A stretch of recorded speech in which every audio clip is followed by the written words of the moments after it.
Welcome back to the Strategic Stripping Podcast. I'm your host, Valeska Bloom. Today, we are going to be talking to one of the owners of a brand new female-founded company named Forbidden Crew. Morgan Mack, a very intelligent, highly driven, highly compassionate, beautiful from the inside out woman, reached out to me the first week of August to tell me about a new site that her and her partner Anthony are launching that is going to be very much like OnlyFans, but with some pretty substantial differences. First, it's founded by a woman, Miss Morgan, and with all the COVID stuff going on around the world, she's of course seen how hard it is for our industry and what kind of a hit that we've taken, and she decided to do something about it. Second, unlike any other platform out there, they do all of the marketing for the girls. So no following? Well, you don't have to worry about that because they have a brilliant plan for how to advertise for you to bring you clients. And you don't have to put yourself out there on public platforms like Instagram and Twitter that unfortunately could prevent you from getting jobs later in life. Their software is encrypted, so someone's trying to take a screenshot of you on their phone, well, they'll end up with a blank screen, which is pretty awesome. And something that I believe is a game changer, all of your tips, not your base pay that you get from customers that are just paying you to be in the room with you, but anything that they tip you on top of that are going to be taxed through Forbidden Crew, and then you don't owe extra on it. They give you back your full amount tip. When Anthony explained it to me, I found it beautiful and brilliant and didn't really understand why other companies aren't doing that for their girls as well. Something else that's pretty cool is Morgan wants to run consistent incentives to get girls more advertising, more followers, more education. She has a background in marketing. Like I said, she's driven, and in particular, she's driven by service. She loves to serve people. Chances are most won't understand that or even maybe believe that because most people don't like to serve people. But I personally can relate to that because I do as well. There's a reason why I've put out hundreds of videos on YouTube without any expectation of ever getting anything back. It's because I was driven by service. And from talking to Anthony and Morgan, it looks like they are very much service driven as well. So Anthony, who you're about to meet, is a serial entrepreneur who's founded 8 for-profit companies and 2 nonprofits. He's sold multiple of his companies for over $1 million each. He's creative AF in business. He made a lot of money in his early or mid-20s, and I can relate to what making a lot of money early on in life can do for your soul, really. And it sounds like what happened to him is the same thing that happened to me. After making a lot of money, you realize that we live in a very abundant world. Stabbing people in the back to make more than them, or treating people unfairly, or being greedy is not just pointless, but it really doesn't feel good. And especially when you have an abundant mindset and you know you can just go generate more income. Anthony is incredibly connected, jumps on opportunities, and really goes after them with attention to detail and everyone really in mind. Plus, he's also very open-minded and really ready to reshape the entertainment industry. If enough girls are willing to jump in, we can flip this entertainment power structure upside down on its head and put us where we belong, which is at the top of this thing. Anthony very much wants us to succeed and wants us to be financially independent. This conversation turned into a 4-hour interview. That was my fault. I got carried away. I asked way too many open-ended questions. I was just enjoying going through the multiple possibilities with him. So I'm still in the process of editing it, and I'm trying to get it down to an hour, but I wanted to get the first half hour out to you now so you can go to their site and hop on board and ride this wave from the very beginning if you would like. That being said, please enjoy my interview with Anthony from Forbidden Crew.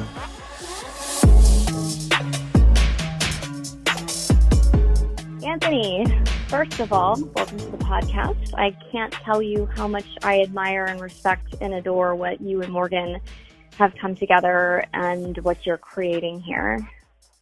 Well, thank you so much for having me on, and thank you for the kind words. I'm happy to be here. Definitely. So let's start at the beginning. Tell me about yourself. How did you become this awesome person that I talked to last night?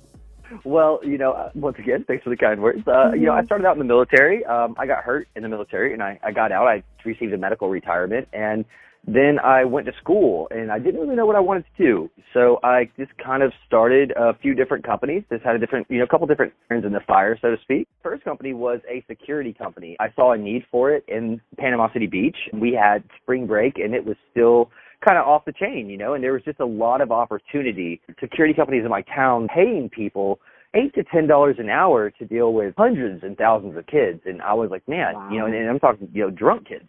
So I was like, we could probably do a little bit better. So I recruited a bunch of military vets from around the area and professionals in the security industry. Good idea. Yeah, and so I told them, hey guys, if you come on, I'll pay you right. I'll pay you $20 to $25 an hour where I can, and on the smaller contracts, I'll pay you the $15 to $18 that I can, just depending on the contract. But I'll make sure to give you those big contracts, especially during spring break, that you deserve for being out in the heat and having to deal with drunk people all day and night. And it just kind of blew up. I started with 2 condos, and then I started with 2 other contracts. One was with the Passion Group, and we provided executive protection to all the promo girls for Trojan, for Rockstar, and other promo gigs like that. So it ended up becoming highly lucrative for us. Okay, so from there, that's pretty awesome. So from there, where did you go? Well, I found an in the condos, too. So meeting with a bunch of property managers and other things, I kept hearing a common complaint. And I had no clue what I was getting myself into at the time, but one of them was condo cleaning. They couldn't keep cleaners. They couldn't get condos turned in time. So I said, well, hey, it can't be that hard, right? We were running 98 employees under our security company at that time. So I said, well, hey, we're doing this. Well, I have a little extra time. Let me try. And so I picked up 2 full condos that, I'm talking a lot of units. You're talking maybe 10 units per floor, 23 floors. So, it was a lot. And I blindly took that on, and it wasn't the smartest decision, and I didn't do it more than one season because I learned very quickly it was very, very hard to find those cleaners, and it was very, very hard to get those units turned in time. So I understood why they had a problem. So learned my lesson there, did not want to do that. We did make good money, and so did our cleaners, but it was just not something I wanted to continue. And from there, I founded a nonprofit organization. It was called Set for Success. And that was a really cool concept that we came up with. So basically what we were doing is when veterans were coming out of the military, we helped them transition back into civilian life. We set them up with mentors. We provided them interviews with jobs. We taught them interviewing skills. And we also hooked them up. We had partnerships with Dillard's and JCPenney to kind of help us get the vets in there and to actually get them fitted for a suit. And they actually donated that suit. And it was cool, so they actually had a tailored suit to them, and they felt confident going into interviews. And we did really help a lot of people with jobs, and we also did a lot of other cool things. We did retreats and stuff like that. And, that one was really cool, and that one lasted probably about 4 years until we actually had one of our vets commit suicide. And that really was crushing for me. Yeah. So I dissolved the nonprofit. All the money that was left, we gave to charity. Oh, that was a nonprofit. Okay. That was a nonprofit. We donated the rest of those funds to charity. And one of the cool things about that nonprofit is no one on my staff took a paycheck. Yeah, wow. All of our time was volunteered. It was all volunteered. The money we raised all went to the vets, and it all went to providing different types of experiences for them, whether it was getting out on the water, whether it was camping trips, whether it was marriage retreats, just some really cool things. But that really did kind of crush our soul in a sense. From there, I kind of just went back to what I knew, and I tried to jump back in the security game, and that was a farce. I should have stayed out of that because the market was so cutthroat after the spring break laws changed that, where you were once getting $40 to $50 an hour per person, and you were able to pay them $20, $25 an hour and still make all your taxes and your insurance. I mean, you had them cutthroat to where you were lucky to get $20 a person and be able to pay them 10. Wow. So, yeah, from there, I sold off all the rest of the contracts I had. I still had some of my original contracts that I had reacquired, and I sold those off as well. One of the things that I saw in your blog post last night, and it sounds impressive when you say, I sold a company for $1 million, but at the end of the day, it's really not. And that's something I definitely want to explain to people because, if you have lines of credit, you have credit card debt, and you don't know what you're going to do next, you pay off that debt, you pay off your car, and then if you have a mortgage, you pay your mortgage off. And after you pay tax on the sale, you might be left sitting with $20,000.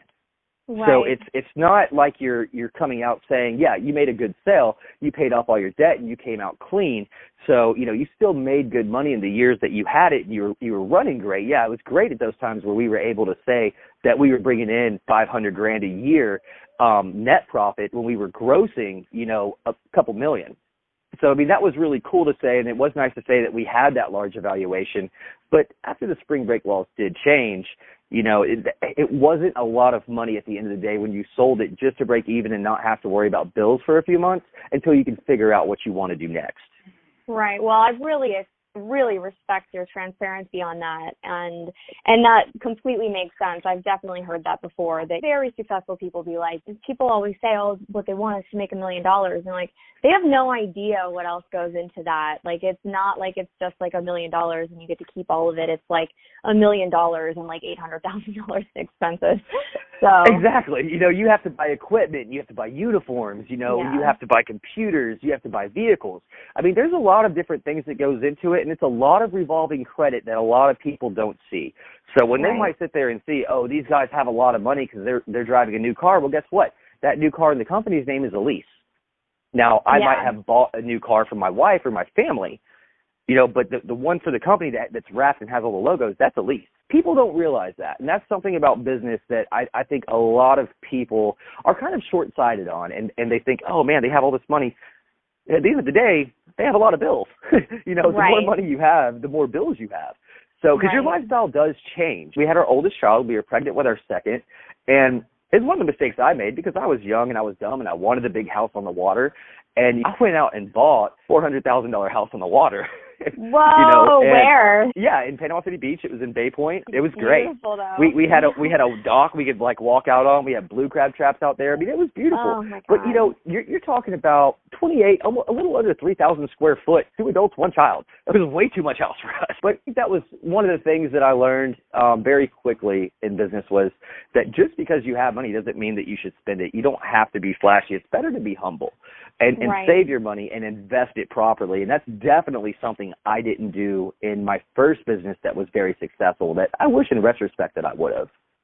So I have got to tell you, exactly what you just said has always been a missing piece for me in strategic stripping. When I first started this channel, first of all, I thought I had no desire to start. It was like the universe or God or whatever that would not leave me alone about it. So I took this information from my head and I was like, okay, I'm going to put it on the internet and I'm going to walk away and I'm going to forget the channel exists. Like, I didn't even want to have anything to do with it. I felt bad that I knew all this stuff and I wasn't sharing it with people. So I had to get it out. Well, after doing it for a little while, I was like, oh my God, I really love the feedback. And I love how I'm actually able to help these random girls that find me online, which is so enlightening. And one of the pieces that I really realized really quickly that I really wanted to implement was, how can I teach them how to take the massive amounts of money that they're making? Because compared to the rest of the United States and probably the rest of the world, they're making like really good money, like really good money, and they blow it. They blow it, like all of it, because they don't know what to do with it. They don't know how to invest it. So that was always something that I thought that is a massive key. I mean, it's really, I feel like it's the only reason even to start dancing, unless you're trying to get out of something really quickly.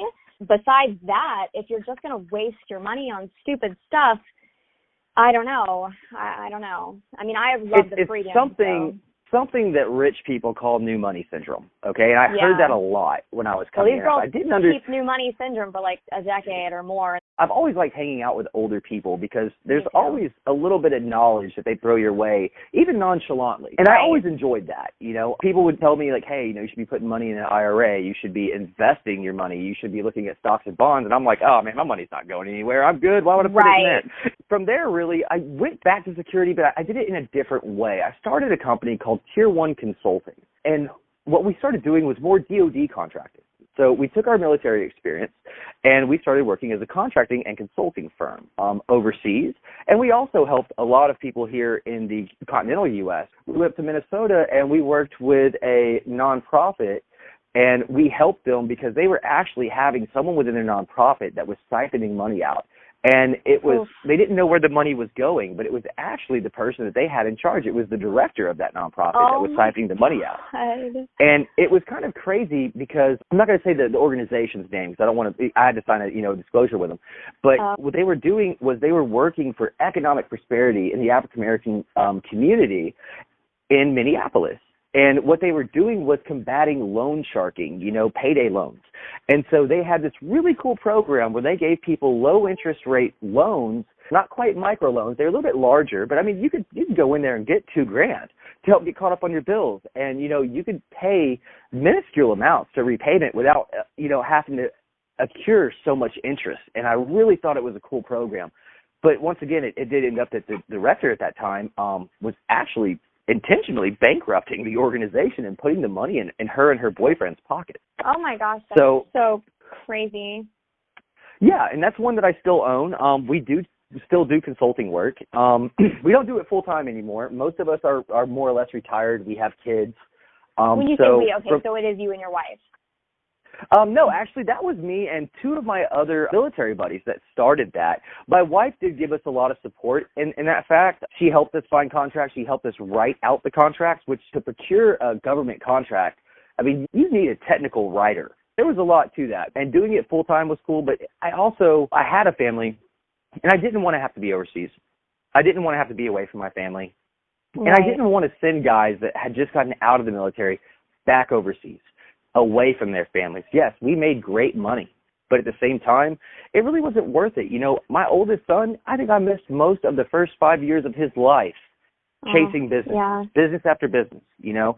And so from there, I kind of decided to table it. I set everybody down and I said, look, guys, if we want to keep doing this, let's do it. But we've all made enough money. We all have made about 6 figures at that point. And so I said, look, let's stay home for a year. You know, if you guys want to get a house, do whatever. But let's spend some time with our families and really decide if we want to continue this.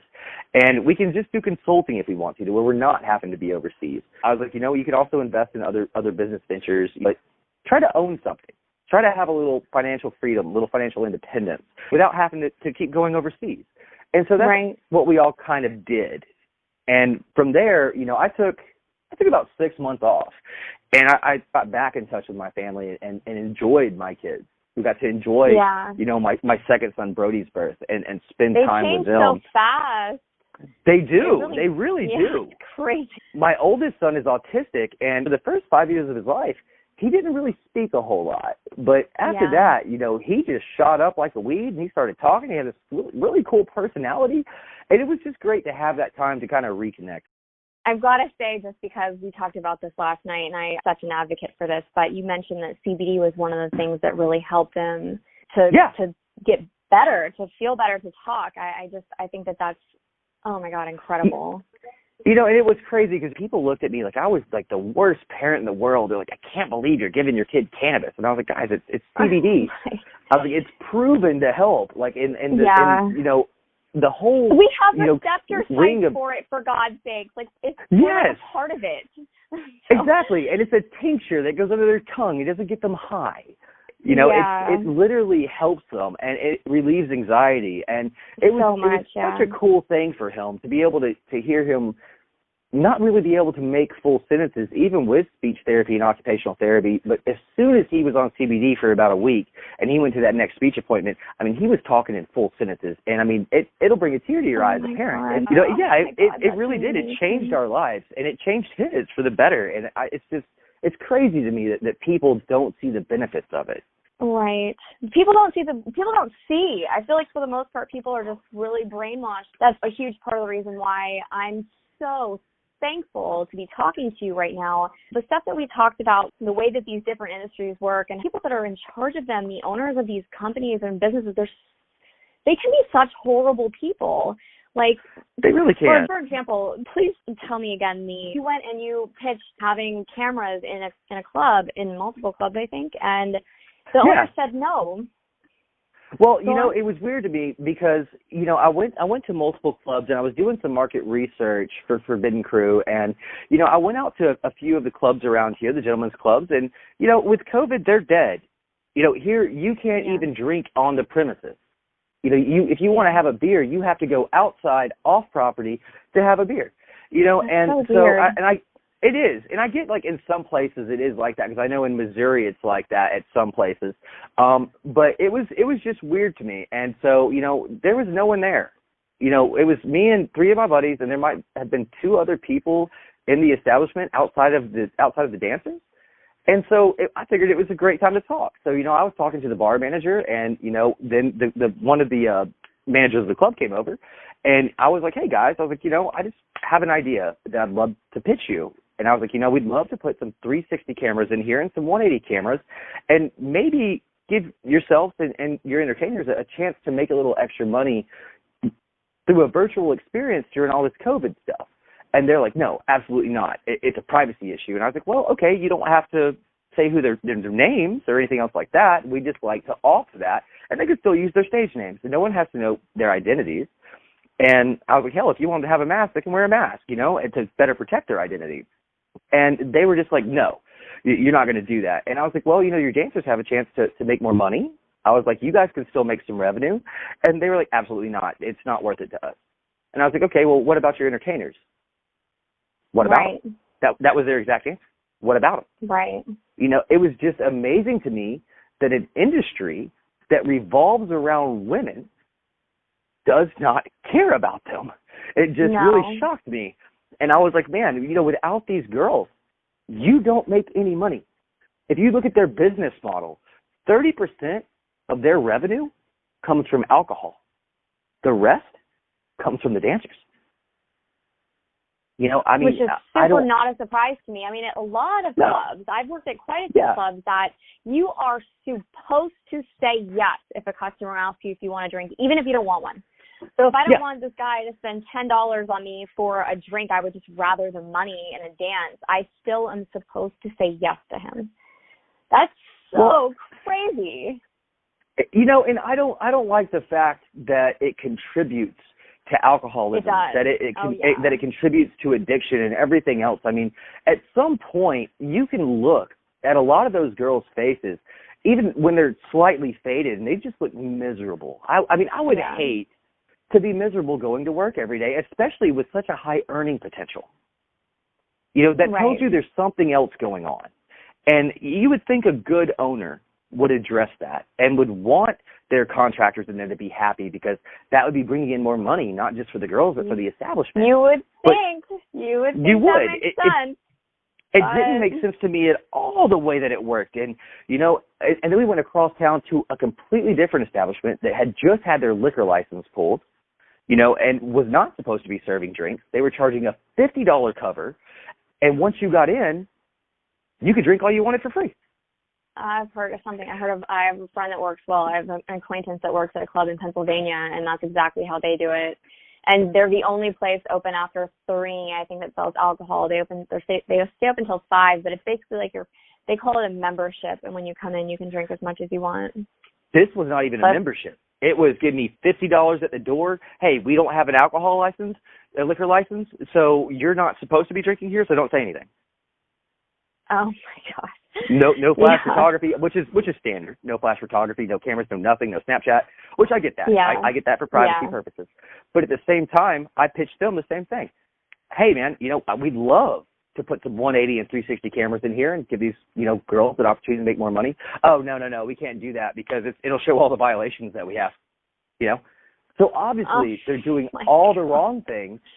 Right. They had at a club in Clearwater, the new, I don't know if it was a new general manager, new owner, new whatever, I don't recall.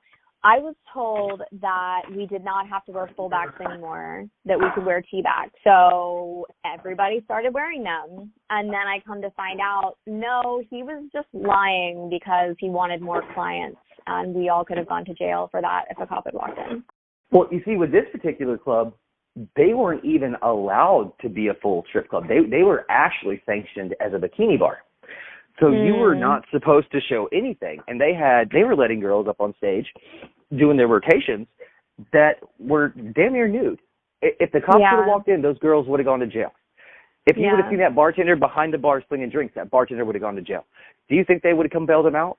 No. Oh, They don't give a shit. And that's really, it just kind of hit me to my core. And it made me realize that, what Morgan wanted to do and, what I got involved in was really a good thing. And it was something that was needed, and that maybe we could produce a positive change in this industry.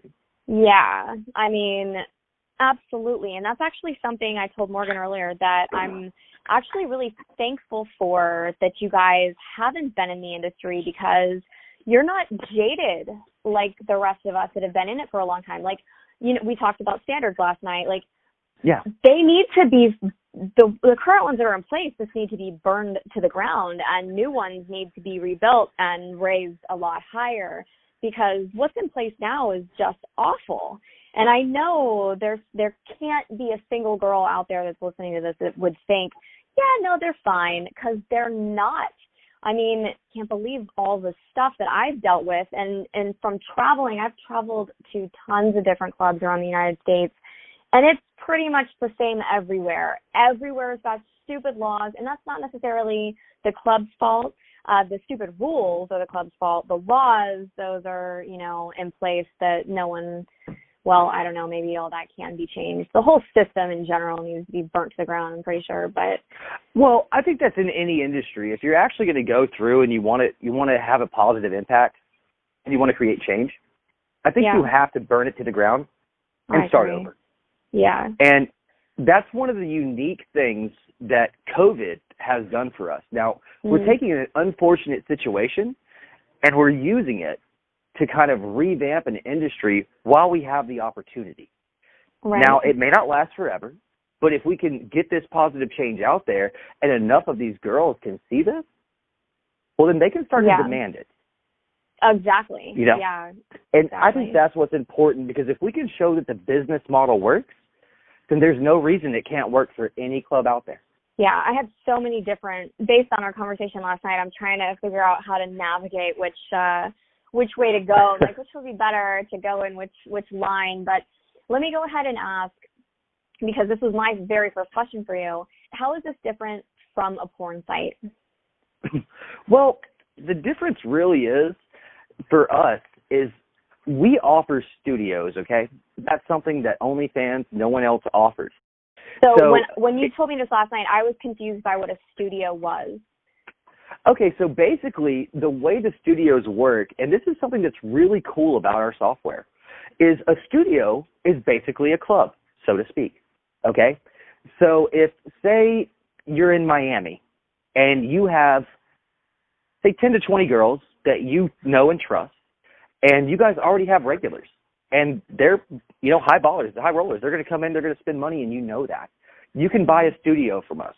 The way the studio financial breakdown works is it's a 60-40 split, because 40% of your money is going to your entertainers. That's just a given in the business model. We know that.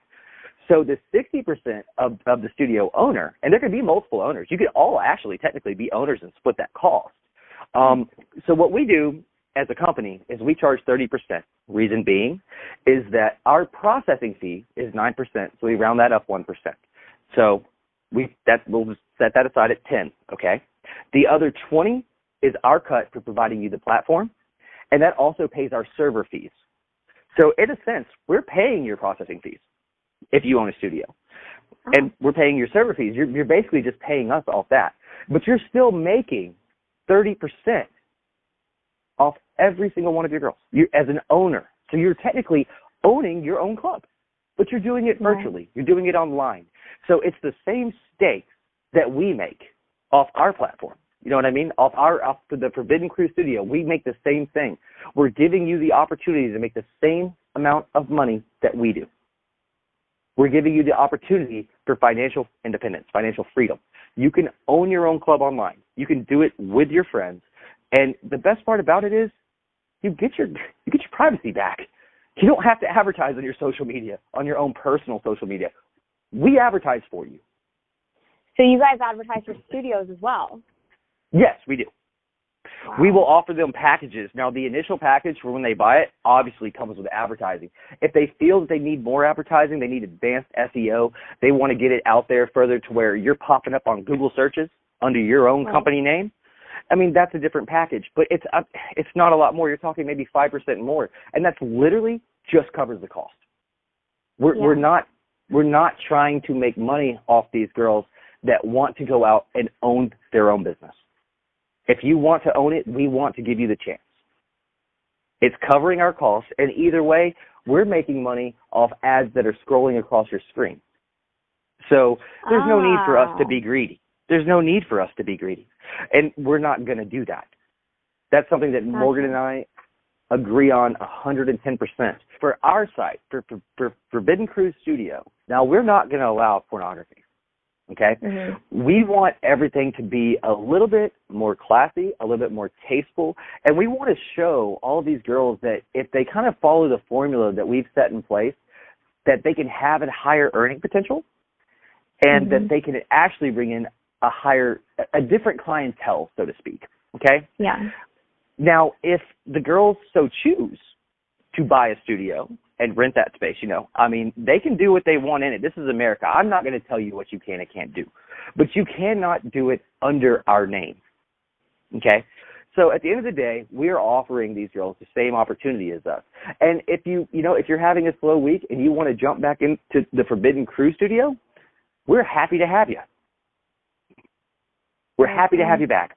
At the same time, if you do come back to the Forbidden Crew studio, you do have to follow our TOS, our terms of service. That is no pornography. That's no masturbation. That's nothing else like that you're allowed to do on other sites from our competitors, such as OnlyFans.